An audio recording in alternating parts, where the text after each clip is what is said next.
Assalamualaikum warahmatullahi wabarakatuh. Halo teman-teman, jangan lupa subscribe. Kali ini saya akan menjelaskan video pembelajaran mengenai konsep makhluk hidup dan proses kehidupannya. Pembahasan kali ini yaitu pertumbuhan dan perkembangan pada tumbuhan. Pertumbuhan adalah proses pertambahan ukuran, volume, massa, jumlah sel, atau protoplasma pada suatu organisme. Proses dari pertumbuhan ini bersifat irreversibel, artinya tidak bisa kembali ke asal. Pertumbuhan pada tanaman bisa diukur secara kuantitatif. Perkembangan adalah proses tumbuhan untuk mencapai kematangan fungsi atau dengan kata lain proses menuju tahap dewasa. Dalam proses ini terjadi penyempurnaan atau perubahan struktur dan fungsi organ yang menyertai proses pertumbuhan. Berbeda dengan pertumbuhan, perkembangan cuma bisa dinyatakan secara kualitatif. Contoh gambar pada pertumbuhan dan perkembangan terhadap tanaman jagung. Secara umum, jagung mempunyai pola pertumbuhan yang sama, namun interval waktu antar tahap pertumbuhan dan jumlah daun yang berkembang dapat berbeda.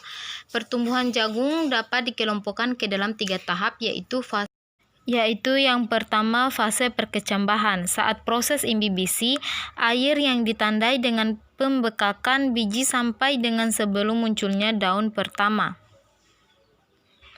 Fase kedua, pertumbuhan vegetatif, yaitu fase mulai munculnya daun pertama yang terbuka sempurna sampai taseling dan sebelum keluarnya bunga betina atau silking.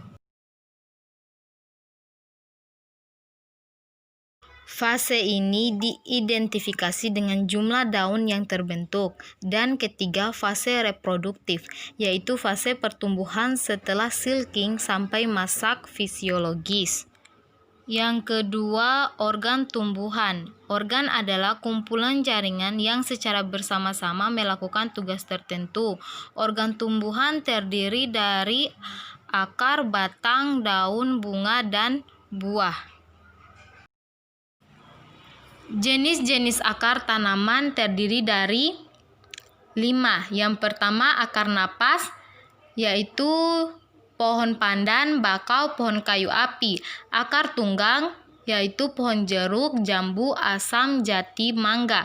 Akar serabut, pohon kelapa, rumput, padi, tebu. Akar gantung, pohon beringin, anggrek, kalajengking. Akar lekat, tumbuhan lada, sirih, dan lain-lain. Jenis-jenis batang terdiri dari 3. Yang pertama, batang berkayu. Batang berkayu pada umumnya memiliki tekstur yang keras. Batang berkayu memiliki kambium. Arah pertumbuhan yang keluar akan membentuk kulit dan arah tumbuh yang ke dalam akan membentuk kayu. Batang berkayu dapat bertambah besar karena adanya aktivitas kambium yang selalu melakukan pembelahan sekunder. Karena sifatnya yang keras inilah, maka batang berkayu banyak dimanfaatkan sebagai bahan utama perabot rumah tangga seperti lemari, meja kursi, dan pintu.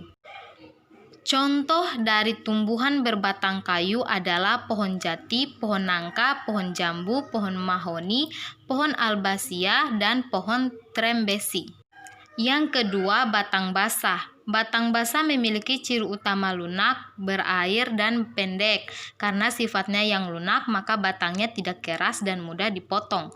Contoh tumbuhan yang berbatang lunak antara lain pohon pisang, bayan, pacar air, selada air, dan kangkung.